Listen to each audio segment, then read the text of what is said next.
kamu sedang di depan cermin malam hari, apalagi saat hujan, jangan menoleh. Karena yang menoleh bisa bukan kamu. Itu kalimat terakhir di blog horor yang Nara baca semalaman.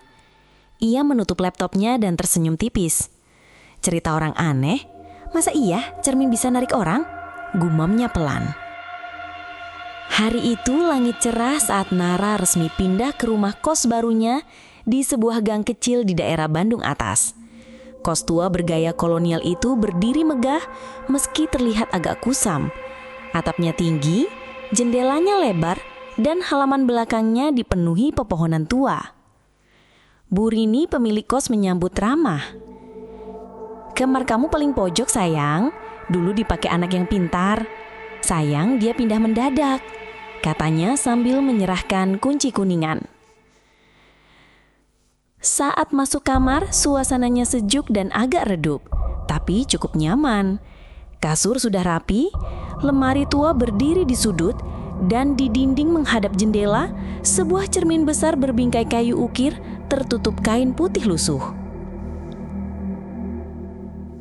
"Itu cermin antik, sudah dari zaman Belanda.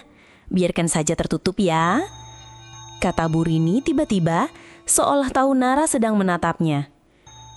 "Kenapa harus ditutup, Bu?" tanya Nara setengah bercanda. Bu Rini tersenyum samar. "Ah, bukan apa-apa. Kadang bayangan kita sendiri bisa menipu kan?" Nara hanya tertawa kecil, lalu mulai membongkar koper dan menata barang. Tapi pikirannya terus kembali ke cermin tua itu. Ada rasa penasaran yang tak bisa ia redam. Malamnya, Nara menyalakan diffuser lavender, membuka jendela sedikit, dan menyalakan musik instrumental sebelum tidur. Hujan rintik-rintik mulai turun membasahi atap seng yang sudah berkarat. Menjelang tengah malam, Nara terbangun karena udara yang mendadak dingin. Ia berdiri hendak menutup jendela dan tanpa sadar, matanya menoleh ke arah cermin.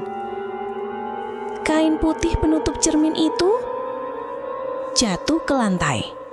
Dan di dalam pantulan cermin, ia melihat dirinya sendiri. Tapi ada sesuatu yang aneh di bahunya, seperti helaian rambut. Nara buru-buru menyalakan lampu dan menarik selimut menenangkan diri. "Mungkin kena angin. Udah besok harus cari bahan presentasi," bisiknya. Tapi sebelum ia benar-benar terpejam, suara petir membelah langit. Dan dalam kilatan cahaya itu, cermin tua itu memantulkan sosok lain. Seseorang yang berdiri di belakang Nara, berambut panjang dan tidak berkedip. Nara sontak menoleh ke belakang. Tidak ada siapa-siapa. Kosong. Hanya dinding dan gantungan baju. Jantungnya berdetak tak beraturan. Ia kembali menatap cermin. Kini, hanya bayangannya sendiri yang terlihat. Meski wajahnya terlihat sedikit berbeda. Mata di pantulan itu tampak lebih gelap, lebih sayu, seolah sedang menyimpan sesuatu. "Udah Nar, kamu kecapean. Jangan drama," katanya sambil memaksa tersenyum pada bayangannya sendiri. Namun ada yang membuat bulu kuduknya meremang. Di lantai, kain putih yang tadi menutupi cermin masih tergeletak, basah oleh embun malam yang masuk lewat jendela. Ia berniat menutup kembali cermin itu, tapi langkahnya terhenti saat melihat bagian bawah bingkai cermin. Ada ukiran kecil di sana, tertulis dengan gaya huruf lama. Anneliese 1911. "Nama siapa ini?" gumamnya pelan. "Belanda ya? Pemilik pertama rumah ini?"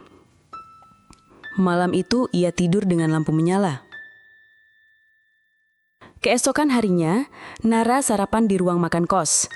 Di sana sudah ada beberapa penghuni lain, 2 mahasiswi tingkat akhir dan 1 karyawan muda. Mereka tampak hangat tapi tidak banyak bicara. "Baru pindah ya?" tanya salah satu dari mereka, Mia. "Iya, kemarin. Kamarku yang paling pojok, yang ada cermin besarnya itu," jawab Nara santai. Ketiganya saling berpandangan. Riko, si karyawan, spontan bicara. "Cerminnya masih ada?" "Iya, kenapa emangnya?" Mereka tak menjawab. Hanya Mia yang buru-buru mengganti topik. Nanti sore kita ngopi bareng yuk, biar makin akrab." Nara mengangguk meski pikirannya belum lepas dari respon aneh mereka. Sore menjelang malam, langit kembali gelap. Hujan rintik-rintik turun dengan suara menenangkan. Di kamar, Nara duduk di depan cermin, iseng membuka kamera depan ponsel untuk mencoba riasan wajah ringan. Ia belum lupa apa yang ia lihat semalam, tapi berusaha menepisnya dengan logika. "Nggak ada apa-apa, Nar. Cuma bayangan aneh, refleksi doang." Namun, saat ia selesai, tanpa sengaja ponselnya tergelincir dari tangan dan terjatuh, menghadap ke arah cermin. Layar ponsel masih menyala, menampilkan pantulan cermin. Dan di layar itu, ada seseorang berdiri tepat di belakangnya. Berambut panjang, wajah pucat, mulut menganga. Nara refleks menoleh. Kosong. Namun ponselnya terus menampilkan bayangan itu, seolah cermin menampilkan dua dunia berbeda. Dengan tangan gemetar, Nara meraih kain putih dan menutupi kembali cermin itu. "Aku harus cari tahu asal-usul cermin ini." Dan di balik kain itu, sebuah ketukan pelan terdengar. Tok, tok, tok, dari dalam cermin. Ia mundur perlahan, menatap cermin yang sudah tertutup rapat dengan kain putih lusuh. Tapi suara ketukan itu masih terdengar 3 kali lagi. Tok, tok, tok. Nara menahan nafas. Mungkin cuma tikus atau getaran dari luar, pikirnya mencoba rasional meski wajahnya mulai pucat. Ia menyalakan speaker kecil dan memutar musik pelan agar pikirannya teralihkan. Tapi setiap jeda lagu, hening menyergap, dan suara itu kembali hadir. Ketukan lembut seolah dari dalam cermin. Malam makin larut, hujan deras mengguyur atap, kilatan petir sesekali menyinari kamar, menampilkan bayangan-bayangan ganjil di dinding. Nara akhirnya tertidur di atas kasur, dengan lampu menyala dan selimut ditarik sampai dagu. Sekitar pukul 3 dini hari, Nara terbangun karena mimpi aneh. Dalam mimpi itu, ia berdiri di dalam kamar yang sama. Tapi semua serba abu-abu. Tak ada warna, tak ada suara. Hanya satu hal yang mencolok, cermin itu terbuka seperti pintu dan seorang wanita berdiri di dalamnya. Wajahnya pucat, rambutnya basah, matanya kosong menatap Nara. Lalu perlahan ia mengangkat tangan dan menunjuk langsung ke arah Nara. "Jangan menoleh, karena yang menoleh bisa bukan kamu." Nara terbangun dengan napas terengah. Keringat dingin membasahi pelipisnya. Suara hujan masih deras, tapi kini ditambah sesuatu yang lain. Tangisan, sayup, lirih, dari dekat, dari arah cermin. Dengan gemetar, ia melangkah mendekati cermin yang masih tertutup kain. Tangisan itu semakin jelas. Bukan tangisan keras, tapi seperti suara seseorang yang kesepian menahan sakit dalam diam. Saat hendak menyentuh kain penutup, tiba-tiba lampu kamar mati. Gelap total.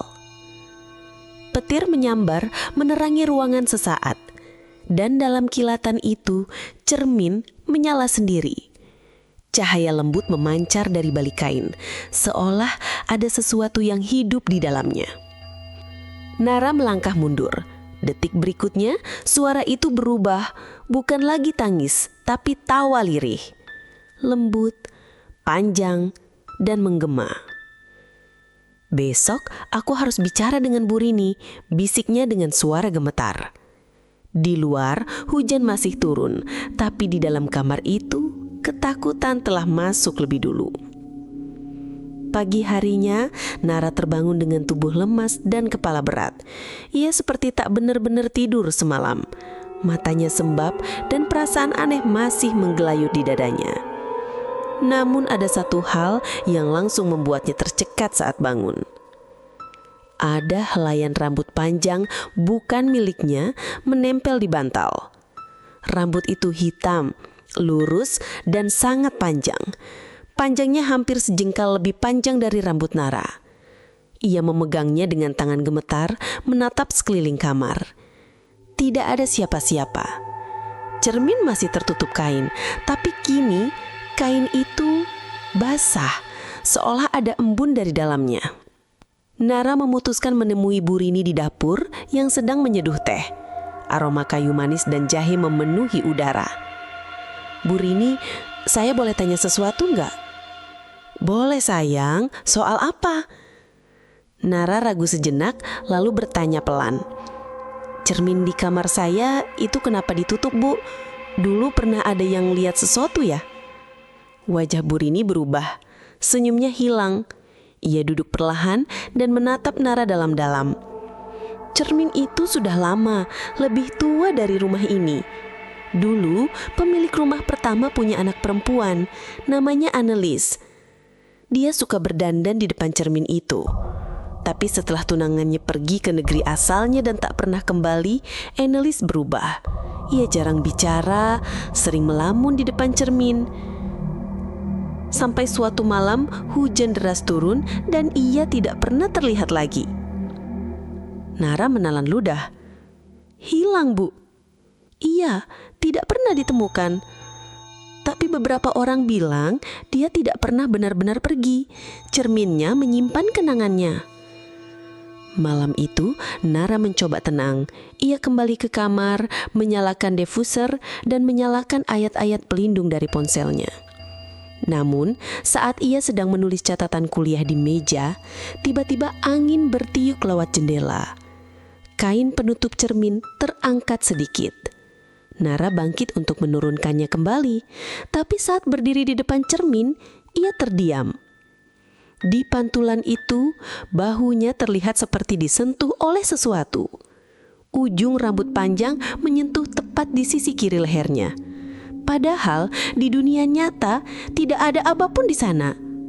Nara spontan menoleh, kosong. Tapi saat ia kembali menatap cermin, bayangannya tersenyum sendiri. Senyum yang tidak ia buat. Senyum itu perlahan melebar seolah mengejeknya. "Kamu bukan aku," bisik Nara pelan, mundur dengan napas tercekat. Petir menyambar, lampu berkedip, dan sekejap pantulan dirinya menghilang. Cermin menjadi gelap seperti kolam hitam yang menelan bayangan. Dan dalam keheningan yang menegangkan itu, suara bisikan lirih terdengar dari balik kaca. "Aku suka bahumu, hangat." Bisikan itu terdengar jelas, tapi tak berasal dari luar. Suaranya menggema dari dalam kepala Nara, seolah datang dari balik lapisan pikirannya sendiri. Lembut, lirih, tapi mengancam. Nara membeku, ia tak sanggup bergerak. Tangannya gemetar saat menarik kembali kain penutup cermin. Tapi sebelum sepenuhnya tertutup, matanya menangkap satu hal. Bayangan dirinya tetap berdiri di sana, menatap lurus. Bahkan saat ia sudah menjauh, cermin itu tidak lagi memantulkan kenyataan. Keesokan paginya, Nara tak berani menyentuh apapun di kamar. Ia bahkan tidak menyentuh cermin atau membuka jendela. Semuanya tetap tertutup. Namun, rasa takutnya malah makin menjadi. Ia mengunjungi Mia di kamar sebelah. "Mia, aku mau tanya, tapi tolong jangan bilang aku gila," ucap Nara sambil duduk gelisah. "Kamu gak gila," jawab Mia serius. "Kamu baru beberapa hari di sini dan udah diganggu ya?" Nara menatapnya kaget. Kamu tahu sesuatu? Mia menarik nafas dalam-dalam lalu mengangguk.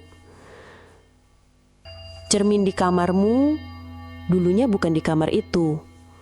Tapi setiap kamar yang dipasangin cermin itu pasti penghuninya ngerasain hal yang sama. Pertama, bayangan yang beda. Kedua, suara yang muncul waktu hujan. Ketiga, mimpi tentang wanita berambut panjang. Kalau kamu udah ngalamin ketiganya, berarti kamu udah diincar. Nara menelan ludah. Semuanya benar-benar terjadi padanya. Malam pun datang lebih cepat dari biasanya. Hujan kembali turun. Kali ini lebih deras. Langit menggelap seolah marah. Di kamar, Nara menutup cermin dengan 2 lapis kain. Ia menyimpan ponsel, tidak menyalakan musik, dan berdoa dalam hati. Tapi rasa takut tetap membesar seperti kabut yang memenuhi dadanya. Dan tepat pukul 12.13, cermin bergetar sendiri. Tak keras, hanya seperti kaca yang disentuh dari dalam. Lalu suara itu kembali. Nara, jangan tutupi wajahku. Aku mau lihat kamu. Tangannya mencengkeram selimut, menahan nafas. Tapi suara itu makin jelas. Kali ini bukan dari kepalanya, tapi benar-benar bergema dari balik kaca. Aku dulu juga suka bercermin sebelum semua berubah. Tapi sekarang hanya aku yang bisa melihat ke dalam. Dan kemudian terdengar tangisan. Berbeda dari malam-malam sebelumnya, kini tangisnya lebih keras. Seperti seseorang yang benar-benar terluka, tersesat. Tangisan panjang yang bercampur dengan tawa kecil di sela-selanya. Aku tahu kamu kesepian, Nara. Kamu dan aku sama. Nara akhirnya menjerit tanpa suara. Bibirnya gemetar, tapi tak ada kata keluar. Dan saat ia memaksakan diri menoleh sedikit ke arah cermin, hanya sedikit, ia melihat sesuatu. Bagian bawah kain penutup terangkat, dan ada 2 telapak kaki pucat berdiri di dalam bayangan cermin. Nara membeku. Ia menahan nafas, tubuhnya terasa seperti lumpuh. Kedua telapak kaki itu tak bergerak, hanya berdiri diam, tepat di sisi dalam kaca, seolah menanti. Namun yang paling membuatnya ingin menjerit adalah bayangan itu bukan miliknya. Ia nekat menoleh ke belakang. Kosong, tidak ada siapapun. Tapi saat matanya kembali ke arah cermin, kaki itu masih ada. Dan perlahan mulai melangkah mundur ke dalam kegelapan, menghilang dari pandangan. Keesokan harinya Nara tidak kuliah. Ia mengurung diri di kamar, hanya duduk termenung memandangi cermin yang kini ia tempelkan dengan kertas doa dan selotip, seolah bisa menahan sesuatu yang ingin keluar dari balik sana. Namun ia tahu itu tidak cukup. Rasa penat, takut, dan tidak dipahami mulai menyelimuti pikirannya. Ia merasa seperti orang gila, sementara semua orang di kos tampak menjalani hari seperti biasa. Sore itu, ia mendapat pesan dari Siska, teman kampusnya. Nar, videomu yang kemarin waktu dandan itu ada yang aneh. Boleh aku ke kos kamu nanti malam? Nara mengangguk, meski tak sepenuhnya siap. Pukul 8 malam, Siska datang membawa laptop. Wajahnya tampak serius. Ia membuka video yang ia kirim sebelumnya. Itu video yang Nara rekam di malam pertama, saat berdandan di depan cermin. Ia mempercepat bagian tertentu dan memperlambat 1 frame. Lihat bagian ini, pas kamu lagi ngisi rambut, fokus di belakangmu. Nara menatap layar. Pada detik ke-12, di balik pantulan cermin, terlihat sesuatu berdiri persis di belakangnya. Sosok wanita berambut panjang, wajahnya pucat, matanya kosong, dan ia menatap langsung ke arah kamera. Nara menutup mulutnya, menahan napas. "Itu bukan aku," bisiknya. "Dan lihat ini," kata Siska menunjuk frame terakhir. "Bayangan kamu gak ikut bergerak, tapi bayangan dia tersenyum." Nara mundur dari laptop. Ia merasa tubuhnya dingin seperti es. Di luar, hujan kembali turun, petir menyambar, dan tiba-tiba lampu kamar mati. Laptop Siska masih menyala, menampilkan layar gelap yang memantulkan wajah mereka berdua. Tapi di sudut layar, ada satu wajah lain, menunduk, perlahan menoleh, lalu tersenyum. "Dia di belakang kita," bisik Nara nyaris tak terdengar. Mereka berdua menoleh serempak, tapi hanya ada tembok. Namun dalam cermin di sudut kamar itu, bayangan wanita itu masih berdiri. Tak bergerak, menatap mereka, sambil memanggil Nara tanpa suara. Siska menarik tangan Nara dengan panik. "Nar, kita harus keluar dari kamar ini sekarang." Mereka berlari keluar menembus lorong gelap kos yang hanya diterangi cahaya temeram dari dapur. Hujan di luar masih deras dan angin meniup tirai jendela hingga berderak seperti bisikan. Di ruang tamu, mereka duduk terdiam cukup lama. Napas tersengal-sengal. Jantung Nara berdetak terlalu cepat untuk berpikir jernih. "Aku gak bisa tidur di kamar itu lagi," bisik Nara. "Aku harus tahu, siapa dia? Kenapa dia muncul lewat cermin itu?" Siska menatapnya ragu. "Kamu yakin mau nyari tahu lebih jauh? Takutnya malah makin nempel." "Justru itu," jawab Nara serius. "Kalau aku biarin, dia bakal terus ngejar aku." Keesokan harinya, Nara mendatangi perpustakaan kota. Ia mencari arsip lama tentang rumah kos tersebut. Rumah tua itu dulunya adalah rumah dinas zaman Belanda, berdiri sejak awal 1900-an. Setelah berjam-jam membaca mikrofilm dan artikel lama, akhirnya ia menemukan potongan koran tahun 1911. Putri dari keluarga Van Rensselaer, Anneliese, menghilang secara misterius di tengah badai. Diketahui terakhir kali terlihat sedang berdiri di depan cermin warisan keluarganya, berbicara sendiri sambil menyalakan lilin. Hingga hari ini, tubuhnya tak pernah ditemukan. Nama itu langsung membuat tengkuk Nara dingin.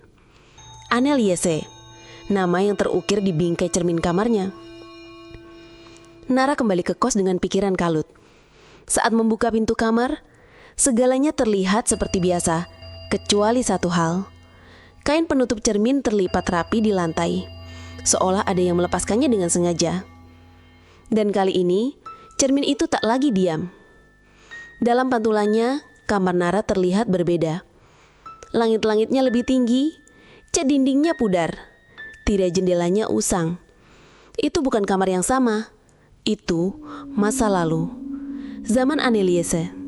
Dan di dalam pantulan itu, seorang gadis muda duduk di depan meja rias, menangis sambil menyisir rambutnya. Nara ingin menjauh, tapi kakinya seolah tertanam di lantai. Ia hanya bisa menatap. Anneliese berhenti menyisir, lalu perlahan menoleh ke arah cermin. Langsung menatap mata Nara, tepat ke dalam matanya. Lalu bibirnya bergerak tanpa suara. "Tolong, aku." Cermin kembali menjadi gelap, bayangan menghilang, dan hanya satu suara yang tersisa, mengambang di udara. "Satu langkah lagi, Nara, dan kamu akan jadi bagian dari kami." Suara itu mengambang begitu jelas, seolah dibisikkan langsung ke dalam telinga Nara. Padahal tak ada siapa-siapa di kamar itu. Ia berdiri kaku di depan cermin. Tubuhnya bergemetar hebat dan tenggorokannya tercekat. "Bagian dari siapa?" bisiknya pelan. Meskipun ia tahu tak akan ada jawaban. Tapi cermin itu seperti hidup. Pantulannya tak lagi sekedar bayangan, melainkan pintu. Setiap malam ia menampakkan potongan dunia yang berbeda. Kamar tua bergaya Eropa, jendela berembun, dan kadang Anneliese yang duduk sendiri sambil menyisir rambutnya dengan wajah pilu. Nara tahu ia harusnya tidak melihat, tidak menyentuh, tidak berbicara. Tapi malam itu, rasa penasarannya menang. Tepat pukul 12 malam saat hujan mulai turun, Nara mengambil satu lilin kecil dari laci, menyalakannya lalu menaruhnya di depan cermin. Ia menatap pantulan dirinya sendiri, yang kini tampak berbeda. Wajahnya lebih pucat, dan matanya tampak sayu seperti tak tidur bermalam-malam. "Anneliese," bisiknya pelan. "Kamu mau apa dariku?" Awalnya hening, tapi beberapa detik kemudian, asap dari lilin bergoyang ke arah cermin, meskipun tidak ada angin. Pantulan kamar mulai kabur. Kabut muncul dari sisi dalam cermin, dan perlahan Anneliese muncul. Berdiri. Diam. Ia menatap Nara dengan mata sendu lalu bibirnya bergerak tanpa suara. "Temani aku." Tiba-tiba, lilin mati. Lampu kamar berkedip. Dan dari dalam cermin, tangan Anneliese terulur ke depan, seperti mencoba meraih keluar dari permukaan kaca. Nara tersentak, menjatuhkan kursi. Ia berlari ke sudut kamar, menarik selimut ke wajah sambil bergemetar ketakutan. Tapi cermin itu bergetar pelan, dan terdengar suara seperti kuku menggores kaca dari dalam. Krik, krik, sampai akhirnya suara itu berhenti. Semua kembali diam. Namun saat Nara berani membuka mata, ia melihat sesuatu di cermin yang membuatnya menjerit tanpa suara. Namanya tertulis dengan kabut di permukaan kaca. Nara. Di bawahnya, 1 malam lagi. Tulisan itu perlahan memudar dari permukaan kaca, seperti hilang ditelan kabut. Tapi maknanya tetap membekas tajam di kepala Nara. 1 malam lagi. Untuk apa? Sejak malam itu, sesuatu berubah di rumah kos. Udara yang dulu terasa biasa saja, kini menjadi dingin menusuk bahkan di siang hari. Tirai jendela tak lagi berkibar pelan, tapi menggelantung kaku seolah udara berhenti bergerak. Dan suara-suara, suara langkah pelan di lorong, pintu kamar berderik sendiri, atau bisikan samar dari balik dingin, mulai terdengar tanpa sebab. Penghuni kos satu persatu mulai pindah. Mia adalah yang pertama. "Aku gak tahan, Nar. Aku terus mimpi buruk. Dan semalam, aku lihat kamu berdiri di depan kamarku. Padahal kamu gak keluar kamar kan?" Nara hanya terdiam. Ia tak tahu harus jawab apa. Karena semalam, ia memang tidak pernah keluar kamar, tapi juga tidak sepenuhnya merasa sendiri. Di malam berikutnya, suasana makin hening. Lorong yang biasanya ramai, kini seperti lorong rumah kosong. Cahaya lampu temaram terasa lebih suram dari biasanya.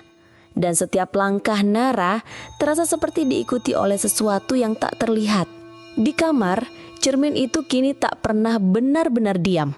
Bahkan saat tertutup kain, kadang Nara mendengar suara seperti nafas seseorang dari baliknya. Dan yang lebih menakutkan, bayangannya sendiri tidak lagi mengikuti gerakan tubuhnya dengan sempurna. Saat Nara berdiri, bayangan di cermin akan tertinggal 1 detik lebih lambat. Saat ia tersenyum, bayangannya tampak enggan.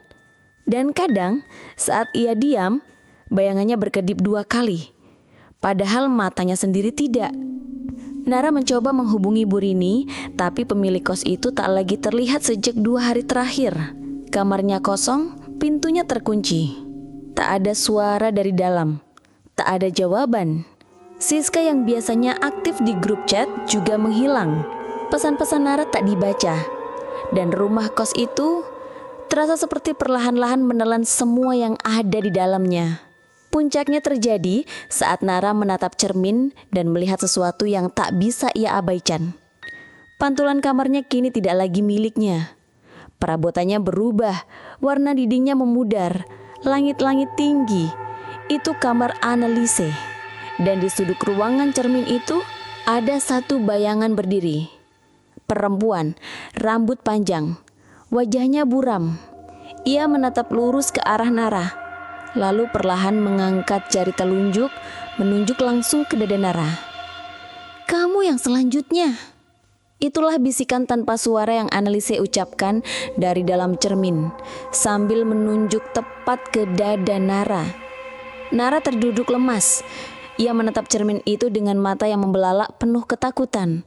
Tapi cermin kini kembali diam, seolah tak pernah memantulkan apapun selain wajahnya sendiri. Namun Nara tahu, sejak malam itu, dirinya tak lagi sama. Beberapa jam kemudian, saat Nara sedang mencuci muka di kamar mandi, ia melihat sesuatu yang mengubah segalanya. Bayangannya tidak mengikuti gerakan. Ia mengusap wajah, tapi pantulan di cermin tetap diam. Matanya menyipit, mencoba memastikan, dan barulah ia sadar. Bayangannya sedang mengamati dirinya. Bukan meniru, bukan mencerminkan, tapi mengamati. Dan perlahan, bayangan itu tersenyum. Senyum lebar, senyum yang tidak manusiawi. Lalu bibirnya bergerak tanpa suara. Waktumu habis. Nara panik kembali sekamar, mengunci pintu, dan mulai membaca doa-doa pelindung sambil menyalakan semua lampu. Tapi cahaya tidak mampu mengusir rasa dingin yang mengendap di sudut kamar. Ponselnya berbunyi, nomor tak dikenal. Dengan tangan gemetar, ia mengangkatnya. Tak ada suara, hanya desahan nafas. Dan kemudian, suara gesekan kuku di kaca. Pelan, tapi sangat dekat. Seketika, ponsel mati total. Saat malam benar-benar tiba dan hujan turun deras, Nara merasa jiwanya mulai terikat oleh sesuatu. Kepalanya berat, pikirannya kabur. Dan setiap kali ia menatap cermin, bayangannya makin memudar. Bahkan saat ia berbicara, suara dalam cermin tidak lagi menyatu. Kadang bayangannya membuka mulut meski Nara tidak bicara. Kadang bayangannya bicara dengan suara sendiri. Kalau kamu menyerah, aku bisa hidup lagi. Satu dari kita harus pergi, kamu atau aku. Dan malam itu, untuk pertama kalinya Nara merasa kehilangan kendali atas tubuhnya. Ia berdiri di depan cermin, dan bayangannya mengulurkan tangan. Dari sisi dalam kaca, tangan itu tampak menyentuh permukaan, dan tiba-tiba tangan Nara bergerak sendiri, menyentuh cermin. Dingin, dingin sekali. Dan dari dalam cermin, suara Anneliese bergema lirih. Kamu sudah melewati batas, tak bisa kembali lagi, Nara. Nara menarik tangannya, menjerit dan jatuh terduduk. Muatkan perempuan membaca narasi cerita horor dengan pembawaan yang sangat menegangkan. Namun saat ia menatap cermin terakhir kali malam itu, ia melihat sesuatu yang membuat darahnya berhenti mengalir. Bayangannya tersenyum, lalu perlahan berjalan menjauh, meninggalkannya sendirian di sisi kaca ini. Dan dalam pantulan itu, Nara tak ada lagi. Yang tertinggal hanyalah kamar kosong, dingin, suram, tanpa pantulan dirinya. Tapi saat Nara menunduk dan menatap tubuhnya sendiri, ia masih di sana, masih hidup, masih bernapas. Lalu kenapa pantulannya menghilang? Nara bangkit perlahan, tubuhnya lunglai, seolah sebagian dari jiwanya baru saja tercabut. Apa? Aku sudah sebagian masuk ke dalam cermin? Hujan di luar makin deras. Petir menyambar nyaris tanpa jeda, membuat bayangan di kamar menari-nari dalam kilatan cahaya. Dan di setiap kilatannya, cermin memperlihatkan sesuatu yang tidak konsisten. Kadang, pantulan kamar terlihat kosong, kadang terlihat gelap. Kadang, terlihat Nara lain sedang berdiri diam, membelakanginya. Paginya, Nara berusaha mencari pertolongan. Ia mendatangi gereja tua di pinggir kota, tempat orang-orang biasa datang untuk minta pengusiran energi jahat.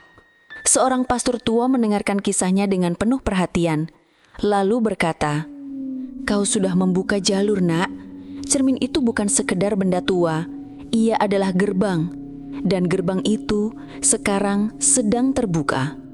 Kau harus menutupnya, atau kau akan hilang seperti gadis-gadis sebelum kamu. Apa yang harus saya lakukan? Hanya satu cara. Kau harus masuk ke dalamnya, hadapi Anneliese. Tapi itu berarti kamu harus melepas segalanya yang ada di dunia ini." Nara terdiam, air matanya menggenang. Kalau aku gagal, aku tak akan bisa kembali ya?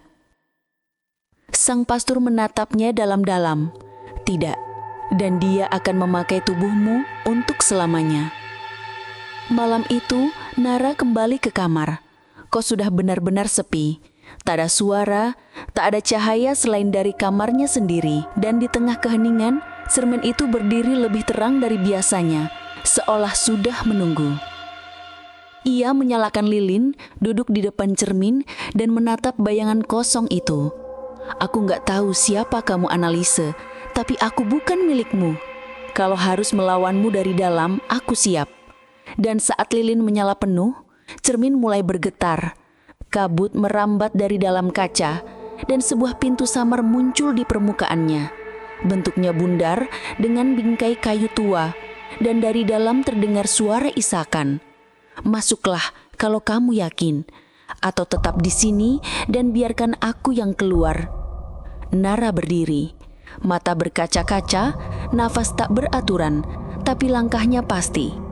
Ia mengelurkan tangan, menyentuh permukaan kaca, dan tembus. Tangannya melewati cermin seolah menyentuh permukaan air. Satu langkah demi satu langkah, Nara masuk ke dalam dunia Anneliese. Begitu kakinya menyentuh lantai di balik permukaan kaca, dunia berubah total. Udara di dalam terasa jauh lebih dingin, nyaris membekukan tulang. Langit-langit kamar yang sempit kini menjulang tinggi. Lampu gantung tua menggantung diam, bergoyang pelan tanpa angin. Seluruh ruangan tampak kusam, usang, dan membeku dalam waktu. Jam dinding menunjukkan pukul 00, dan jarumnya tak pernah bergerak. Nara berjalan perlahan menyusuri lantai kayu yang berderi di setiap langkahnya. Cermin di belakangnya hilang, tak ada jalan kembali. Tirai bergelombang seolah bergerak sendiri. Suara musik klasik tua terdengar samar entah dari mana. Dan di sudut ruangan, sebuah meja rias berdiri dengan cermin yang tak memantulkan apapun. Tapi di depan meja itu, seorang gadis duduk membelakangi Nara. Rambut panjang tergerai, bahunya berguncang, menangis. Nara menahan napas. "Anneliese," bisiknya. Gadis itu berhenti menangis. Lalu perlahan menoleh. Wajahnya pucat, mata kosong. Tapi ada kesedihan dalam tatapannya, bukan amarah. "Kau akhirnya datang. Aku sudah menunggu. Kenapa kau memanggilku? Kenapa aku?" Anneliese bangkit. Gaunnya melambai perlahan seiring langkah kecilnya. "Karena kita sama, ditinggalkan, dilupakan, dan tidak pernah benar-benar didengar. Aku hanya ingin dikenang. Dan kau satu-satunya yang bisa melihatku." Tiba-tiba suara ketukan terdengar keras dari jendela tua di ruangan itu. Tok, tok, tok. Jendela terbuka sendiri, memperlihatkan halaman gelap dengan siluet-siluet bergerak. Bayangan-bayangan perempuan berambut panjang berjalan pelan ke arah rumah. "Mereka," kata Anneliese lerih, "mereka juga pernah melihat, tapi tidak bertahan." Nara mundur satu langkah. "Kau ingin aku jadi seperti mereka?" Anneliese tidak menjawab, ia hanya menatap Nara dengan mata berkaca-kaca, lalu berkata, "Kalau kau tetap di sini malam ini, kau tak akan pernah bisa kembali." Dan sebelum Nara bisa berbicara, seluruh ruangan bergetar. Cermin-cermin di dinding pecah satu persatu. Suara-suara berbisik bergema dari segala arah. "Jangan pergi, tinggal di sini. Kau sudah bukan milik dunia itu lagi." Bayangan Nara sendiri muncul dari sudut ruangan. Tersenyum licik, menatapnya dengan wajah yang menyerupai dirinya, tapi bukan dirinya. "Aku akan mengambil tempatmu, dan kau akan terkunci di sini, selamanya." Nara berlari ke arah cermin rusak yang terakhir tersisa, satu-satunya yang masih menyala. Tapi Anneliese berdiri di depannya, menghalangi jalan. "Kau ingin pergi? Tolong, sebelum kau pergi, temukan yang kubutuhkan." "Apa itu?" tanya Nara cemas. "Namaku, yang sebenarnya. Aku ingin dikenang, bukan dikutuk." Dan dengan suara yang nyaris seperti doa, Anneliese berbisik, "Carilah sebelum tengah malam berikutnya, atau kita akan jadi satu." Kata-kata itu membekas dalam benak Nara saat ia tiba-tiba terdorong mundur oleh angin kuat dan keluar dari cermin. Ia terjatuh keras ke lantai kamarnya sendiri. Napas memburu, keringat dingin membasahi seluruh tubuh. Tapi saat ia menoleh, cermin itu kembali seperti biasa. Gelap, tenang, dan tak memantulkan apapun selain dirinya. Namun di dadanya, sesuatu terasa berbeda. Waktu berjalan lebih cepat sekarang. Ia tahu, malam besok adalah batas terakhir. Nara tak membuang waktu. Ia pergi ke perpustakaan kota lagi, membuka arsip lama yang belum sempat ia lihat. Tangannya gemetar saat membolak-balik halaman dokumen kuno dalam bahasa Belanda. Dan akhirnya, ia menemukannya. Surat tangan dari tahun 1909. Isinya adalah catatan harian seseorang bernama Johanna, pengasuh dari Annelies van Resseling. Anak ini sangat pendiam. Ia selalu menyebut dirinya Anneliese. Tapi itu bukan nama aslinya. Itu hanya nama panggilan ibunya.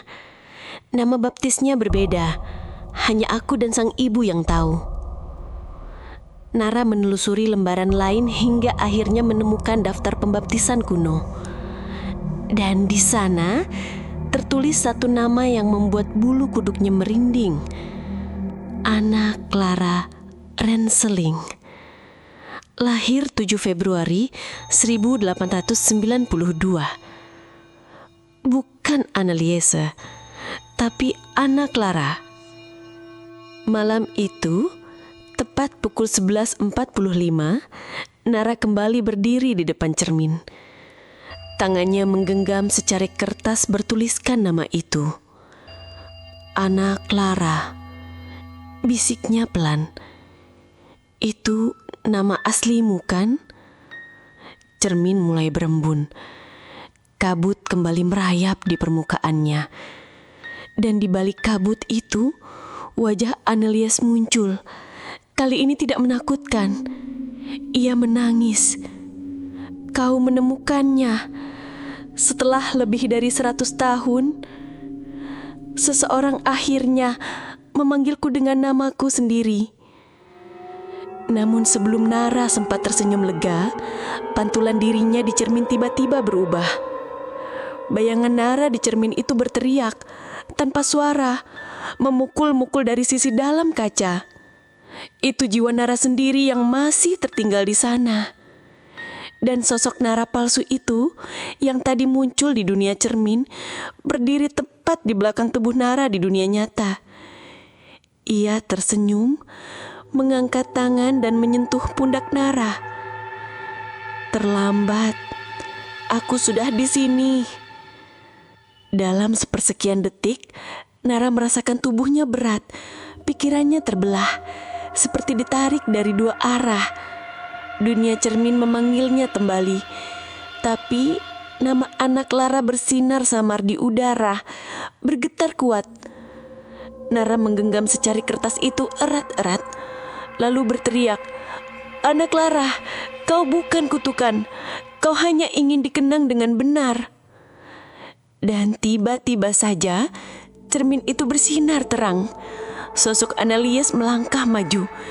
Ia menatap Nara, lalu menatap Nara palsu dan mengangguk. Terima kasih untuk mengembalikan namaku. Sekarang biar aku yang kembalikan hidupmu. Cermin pecah. Bayangan Nara yang palsu menjerit dan menghilang dalam semburan cahaya. Dan untuk pertama kalinya dalam lebih dari seabad, Anna Clara pun menghilang dalam damai. Tubuh Nara masih terasa kosong. Suaranya lirih, pandangannya buram, dan ketika ia mencoba tersenyum, wajahnya tak merespon. Separuh jiwanya masih tertahan di antara dua dunia. Nara kembali duduk di lantai kamarnya, memandangi pecahan cermin yang berserakan.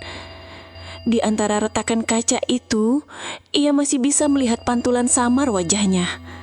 Terbelah, separuh senyum, separuh diam. Dan di tengah-tengah cahaya lilin yang mulai redup, sebuah bisikan terdengar. Kali ini bukan suara Annelies, bukan pula Nara palsu, melainkan sesuatu yang lebih tua, lebih dalam, lebih gelap.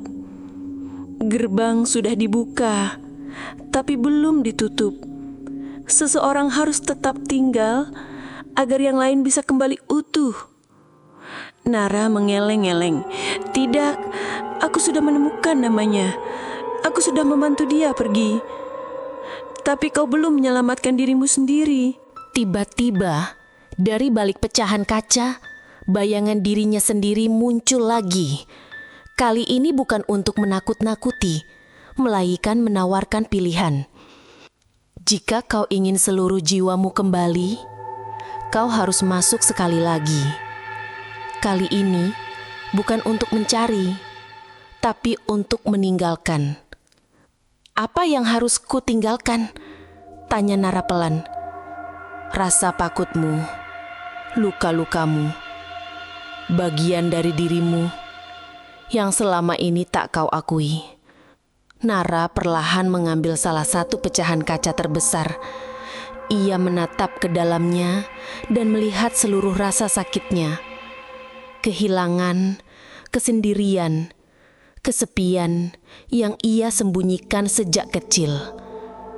Dan ia sadar, mungkin itulah alasan ia bisa melihat analisis sejak awal.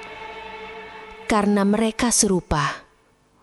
Kalau aku harus kehilangan satu bagian dari diriku, agar bisa kembali jadi manusia sepenuhnya, maka aku akan pilih itu. Ia memejamkan mata, menggenggam pecahan kaca, dan berbisik. Aku tinggalkan semua yang bukan milikku. Luka, ketakutan, bayangan. Aku kembali sebagai aku. Cahaya terang meledak dari seluruh arah. Angin kencang bertiup dari dalam lantai. Lilin padam, ruangan bergetar. Dan cermin yang tadinya pecah menyatu kembali dalam sekejap menyerap semua cahaya dan suara. Seketika, semuanya sunyi. Nara terbangun di tempat tidur. Matanya perlahan terbuka. Dan untuk pertama kalinya sejak malam hujan itu, ia melihat pantulan dirinya di cermin sempurna, normal, menyatu. Bayangannya bergerak bersamaan dengannya. Wajahnya kembali hidup, dan untuk pertama kalinya dalam waktu yang terasa lama sekali, ia merasa utuh. Pagi menyelinap perlahan lewat celah jendela. Sinar matahari lembut jatuh di lantai kayu kamar kos yang dulu terasa dingin dan asing. Tapi pagi itu, untuk pertama kalinya, kamar itu terasa hangat, hidup. Nara duduk diam di tepi ranjang, menatap bayangan dirinya sendiri di cermin. Cermin yang kini hanya memantulkan satu hal, dirinya yang sesungguhnya. Ia mengangkat tangan, menggerakkan jari. Bayangannya mengikuti tanpa terlambat. Ia tersenyum kecil. Bayangannya tersenyum juga. Sudah cukup, sudah selesai. Tapi meski semuanya tampak tenang, perasaannya belum benar-benar ringan. Ada kosong yang tertinggal, seperti ruang hampa di dada, bekas dari sesuatu yang tak bisa ia jelaskan. Mungkin itulah bagian yang ia tinggalkan saat berjanji untuk kembali. Bagian yang menyimpan ketakutannya, bagian yang membuatnya melihat dunia cermin. Ia melangkah keluar kamar. Lorong kos kini terang. Tak ada suara ketukan. Tak ada napas dingin yang menyusup lewat ventilasi. Tak ada bayangan yang salah. Dan yang paling aneh, semua penghuni kos kembali. Mia menyapa dari dapur. Siska kembali muncul di ruang tengah. "Nar, kamu baik-baik aja. Semalam aku mimpi kamu hilang. Tapi paginya, semuanya terasa kayak baru lagi. Nara mengangguk. Aku juga mimpi aneh. Tapi mungkin memang harus lewat mimpi agar kita bisa bangun. Siska menatapnya bingung, tapi tak bertanya lebih jauh. Saat sendirian lagi di kamar, Nara melihat satu benda yang belum ia sentuh sejak semua ini dimulai. Buku catatan kecilnya. Ia membukanya. Dan di halaman pertama, tempat dulu kosong, kini ada tulisan hangan halus dan rapi. Terima kasih telah memanggilku dengan namaku sendiri. Ana Clara. Nara memejamkan mata. Sebutir air mata jatuh di pipinya. Bukan karena takut, tapi karena lega. Untuk pertama kalinya, tak ada hantu di belakang bahunya. Tak ada panggilan dari dalam cermin. Hanya dirinya dan keheningan yang utuh. Namun, seiring hari-hari berlalu, Nara mulai menyadari bahwa keheningan itu bukan berarti kosong. Ada sesuatu yang masih tinggal, bukan di luar dirinya, tapi di dalam dirinya. Setiap kali ia menatap cermin, bayangannya memang sudah kembali normal. Tapi di saat-saat tertentu, saat lelah, saat lengah, ia bisa merasakan sebuah getaran samar dari balik kaca. Seperti detak jantung yang bukan miliknya. Dan kadang saat malam terlalu sunyi dan matanya terbuka di antara mimpi dan sadar, ia mendengar bisikan tipis, "Kau kuat karena pernah hancur. Dan karena itu, kau bisa melihat." Nara mulai mencatat pengalamannya. Setiap fragmen peristiwa ia tulis ulang dengan hati-hati. Tak satu pun dilewati. Dari malam pertama melihat pantulan aneh hingga percakapan terakhirnya dengan Ana Clara. Ia menuliskannya bukan untuk mencari jawaban, melainkan untuk mengingat. Sebab ia tahu kenangan yang tak dituliskan akan mencari tempat lain untuk hidup. Dan ia tidak ingin kenangan itu hidup di dalam cermin orang lain. Suatu sore, saat Nara pulang kuliah, ia melihat sesuatu menanti di depan pintu kamarnya. Sebuah bingkai kayu kecil. Cermin tua, tak besar. Di bagian bawah bingkai, terukir nama halus dengan emas usang. Ana Clara Renselink, 1892 sampai 1911. Di baliknya hanya satu kalimat ditulis tangan. "Kini aku tak lagi tersesat." Nara menggenggam bingkai itu dengan hati-hati. Kali ini tak ada rasa takut, hanya keharuan dan pemahaman bahwa setiap jiwa hanya ingin dikenang sebagai dirinya yang utuh, bukan sebagai bayangan, bukan sebagai kutukan, tapi sebagai kenyataan yang pernah hidup. Nara memandangi bingkai cermin kecil itu selama beberapa menit, seolah masih bisa merasakan jejak kehadiran Ana Clara yang hangat, bukan menakutkan, bukan menghantui, tapi seperti kenangan lama yang akhirnya menemukan rumah untuk pulang. Ia tahu cermin itu bukan lagi gerbang kutukan, tapi ia juga tahu gerbang itu tak boleh dibiarkan terbuka. Malam itu saat langit kembali diguyur hujan deras, mirip seperti malam ketika semua ini dimulai. Nara berdiri di tengah kamar sambil menggenggam bingkai itu. Tangannya gemetar sedikit, bukan karena takut, tapi karena keputusan yang akan mengakhiri segalanya. "Ana Clara, terima kasih sudah mempercayakannya padaku.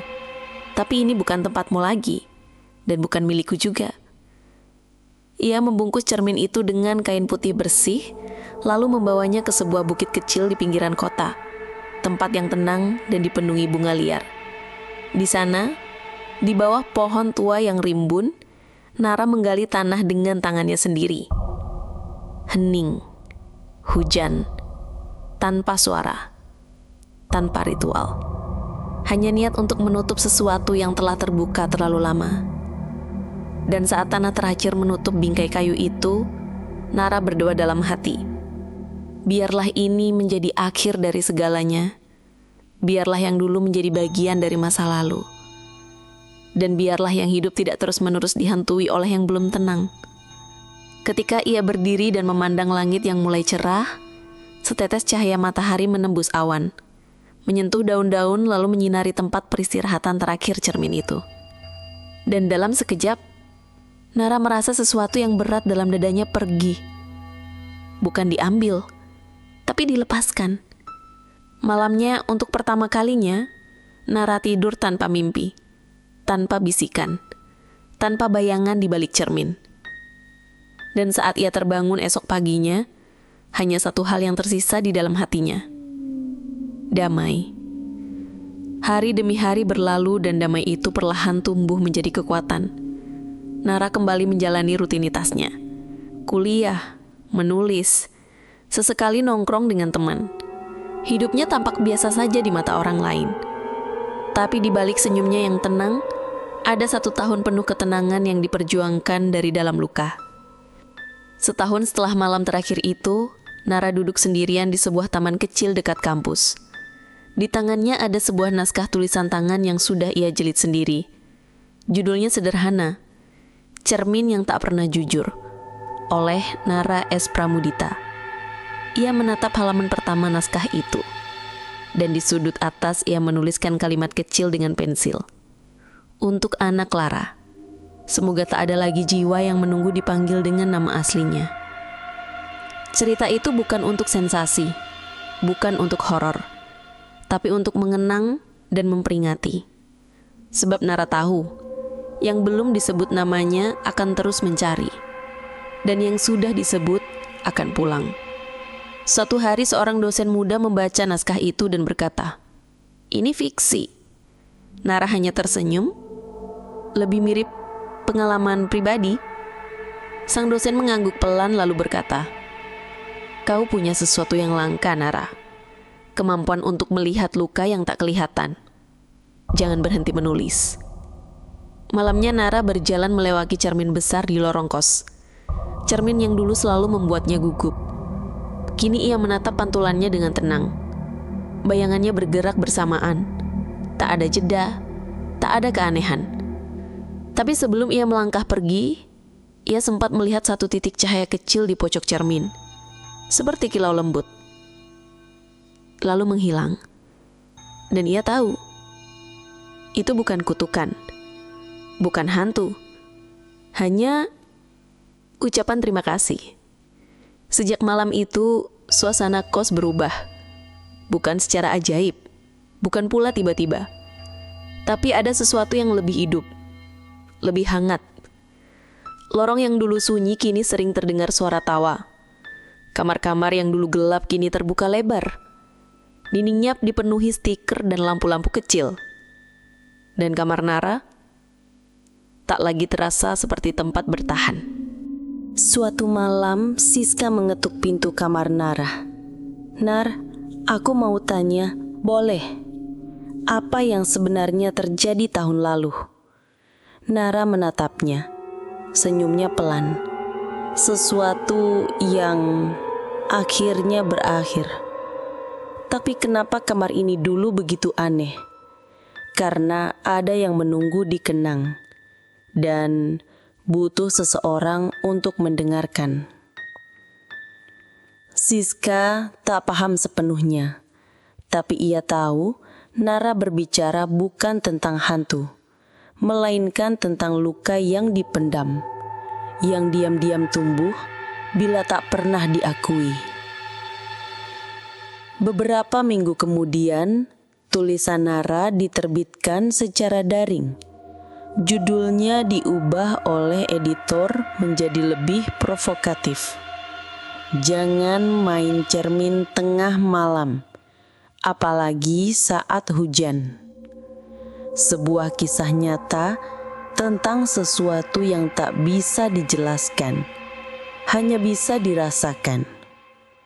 Dan sesuatu yang tak Nara duga terjadi. Cerita itu viral. Komentar membanjiri kolom bawah. Banyak yang bilang itu kisah paling merinding. Tapi justru ada satu komentar yang membuat Nara diam lama. Aku juga pernah merasa cermin menatapku dulu, tapi aku kira aku gila. Sekarang aku tahu, mungkin aku hanya belum menyebut sesuatu dengan namanya.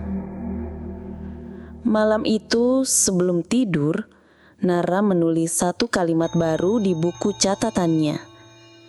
Kadang yang menakutkan bukan hantu, tapi kenangan yang tidak pernah diberi ruang untuk bicara. Ia menatap bayangannya sekali lagi. Bayangan itu tersenyum, dan untuk pertama kalinya Nara membalasnya tanpa takut. Senyum itu yang selama ini menjadi bayangan tak dikenal, kini terasa seperti miliknya sendiri, bukan bayangan orang lain, bukan roh masa lalu, tapi pantulan dari seseorang yang telah melewati kegelapan dan kembali dengan cahaya. Sudah hampir 2 tahun sejak malam hujan itu. Kos lama tempat Nara tinggal kini telah direnovasi. Cermin-cermin tua diganti, lorong-lorongnya dicat ulang. Tak ada yang tahu sejarah gelap di balik kamar nomor 3, kecuali Nara. Dan ia pun tak pernah menceritakannya semuanya, karena sebagian kisah memang tak perlu dibagikan dalam bentuk lengkap, cukup dikenang. Hari itu, Nara diundang menjadi pembicara kecil dalam acara sastra kampus. Topiknya menulis dari luka. Ia berdiri di depan ruangan kecil yang berisi wajah-wajah muda yang penasaran. Kadang, yang paling ingin kita buang justru yang paling perlu kita pahami. Saya pernah takut melihat cermin, karena saya pikir yang ada di sana bukan saya. Tapi ternyata cermin hanya menampilkan bagian dari diri yang belum sempat bicara. Dan setelah saya mendengarkan, saya tak pernah takut lagi. Di akhir acara, seorang gadis kecil dari fakultas lain menghampirinya. Ia memeluk buku Nara yang sudah lusuh karena terlalu sering dibaca. "Mbak Nara," katanya dengan suara pelan, "ceritanya mirip sekali sama mimpi-mimpi saya." Nara menatapnya, terkejut. "Mimpi seperti apa?" "Saya sering lihat cermin, dan ada saya lain yang berdiri di baliknya. Tapi dia nggak jahat, dia cuma sedih, kayak dia belum bisa bicara." Nara tersenyum. Ia tahu kisahnya memang telah berakhir, tapi mungkin bukan di situ akhir segalanya. Mungkin ini hanyalah satu dari banyak cerita yang belum sempat dituliskan. Mungkin masih ada jiwa-jiwa yang menunggu untuk didengarkan. Dan saat malam tiba, ketika Nara menatap bayangannya sekali lagi di cermin rumah barunya, ia tak melihat apa-apa. Hanya dirinya sendiri. Tapi jauh di dasar pantulan, ada ketenangan yang tak bisa dijelaskan, hanya bisa dirasakan. Tamat. Terima kasih telah mengikuti kisah ini. Semoga ketika kau menatap cermin malam ini, yang kau lihat adalah dirimu yang utuh, bukan yang hilang.